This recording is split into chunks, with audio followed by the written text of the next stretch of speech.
Hello YouTube, welcome to my channel. My name is Precious Malachi, and on this channel we talk about all things business. Today I want us to talk about the advantages and the disadvantages of doing business with the state.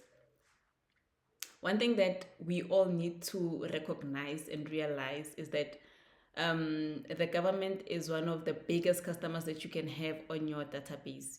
So today I just want us to look at the advantages and disadvantages of doing business with the state so that you are able to make a decision in terms of if this is what you would like to do, or if this could be something that you can look at in terms of your business, because doing business with the state can be a huge advantage as much as it comes with disadvantages. But I feel that the advantages outweigh the disadvantages. One of the advantages of doing business with the state is the stable payments. So guys, the government has payment terms. They have them on writing. They have them in their contract. So the payment terms state that they need to pay you within a certain period of time. So it's either 7 days, it's either 14 days, it's either 13 days, but they do have a guaranteed period that they need to be paying their service provider. So this is a plus because you know that guaranteed you are going to be getting your money within a certain period of time. This allows you to plan better. This allows you to project. This allows you to better handle to better handle the finances of your business, because as we know that cash flow is a very big problem when it comes to businesses. The second advantage of doing business with the state is the large orders. Guys, we are talking about local governments, your municipalities. We are talking about your national departments. We are talking about your provincial governments. We're talking about your hospitals. These institutions are ordering in bulk. They are not going to be ordering 2 pens. They're not going to be ordering 3 books. They are going to be ordering 500 or 5,000 or 50,000 pens at a time if you're going to be supplying stationery. So this allows you to be able to have capital to reinvest into your business. Imagine if you are doing business with the Department of Education, for example, and they ordered 50,000 pens or 50 million pens. The revenue that you're going to be making will allow you to save some money in order for you to reinvest back into your business. And if you are smart enough, you can be able to save enough capital in order for you to actually start manufacturing the pens yourself. So this can be a huge capital boost for your business. That advantage of doing business with the state is the long-term opportunities. Some contracts of the government, they spend for a certain period of time. They can be for months, they can be for years, they can be like 1 year, 2 years, 3 years. But imagine if you had a contract for 3 years, and you know that on a monthly basis you're going to be supplying a certain department with a number of items that you're going to be invoicing for. This allows you to better project. Now you know exactly how much you're going to be making for the next 12 months. You know exactly how much you're going to be making for the next 5 years, and this allows you to better handle your cash. This allows you to know exactly how much you're going to be having in the next 3 years and where you're going to be taking that money. The fourth advantage that you have is the reputation boost. Guys, obviously, if you are seen doing business with the government, your other customers are gonna be like, okay, this person is able to handle big projects. This person is able to handle complex projects. So this gives you a reputation boost. And as well, once you do business with the one government institution, this is experience that now you can submit in moving forward, because one of the things that they look at when they are educating sometimes is the experience that you might have as a business. So once you get one, this is a huge boost for your business, a reputation boost for your customers, and as well, this is going to help you to get even more tender opportunities or bid or awards. So the fifth advantage of doing business with the state is the diverse opportunities. The opportunities are endless, and they're so diverse and they're so different. From your stationery to supplying food to supplying cameras to IT, different services. There's such a huge amount of things that you can be supplying to the government. So you need to identify exactly the type of industry that you would like to focus on. Tendering is not a it's not a business, it's an opportunity. So you need to be looking at things that you are already doing. So for instance, if you are if you are an internet cafe, if your business is internet cafe, you already know where you get your stationery, you already know where you're getting the cheaper paper. So the obvious opportunity or obvious industry that you would go into is the supply of stationery, you know. And if you are maybe a an accountant, for instance, the obvious industry that you need to look into, the obvious opportunity is the accounting field, you know. So I always advise people that you need to focus on things that you are already doing, because if you plan to just bid for everything, you are not gonna be getting those bids, you're not gonna be getting experience, you know, because the more you bid for a certain project, the more experience you get in terms of filling in the tender document, because in filling in a tender document can be a daunting task. And if you don't have the experience, it might be at your loss. So now let's look at the disadvantages of doing business with the state. Obviously, guys, the tendering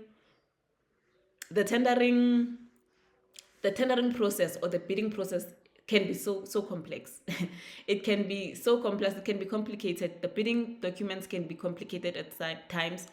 This might take time, you know, it might take resources, because sometimes you might have to print these documents. This is money that we're talking, you know, and sometimes the compliance is just it's just demanding, you know. You need to be investing money, and sometimes sometimes they want to see samples, you know, and these samples are going to be bought by you, you know. And if you don't get this bid, there's nothing that you can do. You can't get your money back. You can get the samples back, but you can't get your money back, you know. And they even state in the document that this is 100% at your cost. So you can't say, when because you did not get this project, you want your refund for the samples that you have provided. That's not how it works. So this can be a huge disadvantage for small businesses, because I mean, imagine if you need to be printing the document, this is paper, you need to fill in the document, this is time, you need to deliver the document, this is money as well, you know. So yeah, the bidding process can be a little complex.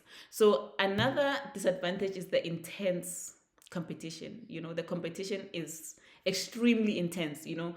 As we have spoken about the advantages, guys, I mean, if you are an entrepreneur and you look at all those advantages, you're definitely going to be going for those tender opportunities. So this is why the competition is so high, because people are hungry, people are going for each and every opportunity, and sometimes with the competition comes with extremely high risk, because people have started like unaliving each other for the exact opportunities that we are talking about, you know. So you need to focus on the things that you know that are safe, the things that you know you are good at, especially you are good at, because the competition is extremely high. And unfortunately, you're not only going to be dealing with small businesses, you know, even big corporates are bidding, you know. You'd think that for something like stationery, the big guys are going to allow the small guys to actually participate. No, the big guys are going for everything, because they understand that doing business with the state is a huge advantage. Guys, it is always better. It is always better. I'm not saying like don't do the other one. I'm just saying it is always better to get R1,000,000 from one person than to get R1,000,000 from different people that you have to deal with. Dealing with one person is always better than dealing with 1,000,000 people to get 1,000,000, you know. So even the big corporates are gunning for those projects. So the competition is extremely high, it's extremely intense, and sometimes it can be deadly. So yeah, just choose your industry well. So the third disadvantage is strict regulations and compliance. Guys, obviously, if you're going to be doing business with the state, your compliance needs to be in check. I did a video previously about the documents that are needed, the entry-level documents that are needed for you to start your tendering journey. So in addition to that, there's some other things that you need to be doing, and some of these compliance might be costly. Some of them need accountants, some of them need you to be registered with certain regulation bodies, some of them need you to be having certain certificates, certain skills. So this makes it sometimes difficult for small businesses to bid, because now this is becoming capital intensive. You need to be investing a lot of money for you to be bidding, you know. So just start with what you can do. Just start with where you are. Just start with what you can handle at a certain time. It does not help you if you just register a business now and you just run to register for each and every compliance and statutory requirements that are needed for documents or that are needed for tenders, but you don't really have the experience. It does not help you. So the fourth disadvantage of doing business with the state is the slow decision making. The decision making can take so long because the adjudication process is a process. So from this stage it moves to the other stage, and from the other stage it moves to the next stage, and these are people that need to be participating in these different stages. So sometimes it may take a month, sometimes it may take months, sometimes it may take years. I always prefer that it takes years instead of being cancelled, because when a tender is cancelled, it means all the time and resources that you have invested in filling in the document, in the traveling, has gone to waste, because as I've said, that this is strictly your cost. So sometimes instead of cancelling, they might say change the validity period so that it allows them more time to actually deal with the project. So that's another disadvantage, slow making. And sometimes you find that they award after 3 years, you totally forgot. So once you have submitted a tender, guys, please pay attention to your emails, because they do communicate sometimes. Pay attention to your emails, because sometimes if they send you a request to say, okay, please readjust, or please accept the validity period, please accept that we are extending the validity period by 30 days or 2 months, you need to send that acceptance letter, because if you don't send that acceptance letter, they are going to disqualify you. So if you are bidding, if you are in tendering, pay attention to your emails, because sometimes you might miss something very, very important. So the fifth and last disadvantage is that potential payment delays. As much as they are guaranteed terms, it's not everyone that's gonna stick to the terms. So there is a huge potential of delays. I have heard of people saying that sometimes the government took 6 months to pay them, sometimes years. So there is that disadvantage that sometimes people just drag their legs. People just don't want to do the right thing. It's a disadvantage for you, especially if you're a small business, because you invest a lot of capital into this project, hoping that in the next month or in the next 2 months you're going to be benefiting, but unfortunately people just delay your payment. With that said, guys, thank you so much for clicking on this video. I hope you found it useful. Don't forget to like and subscribe to this channel. If there's something that I've missed, please let me know in the comment section. Bye.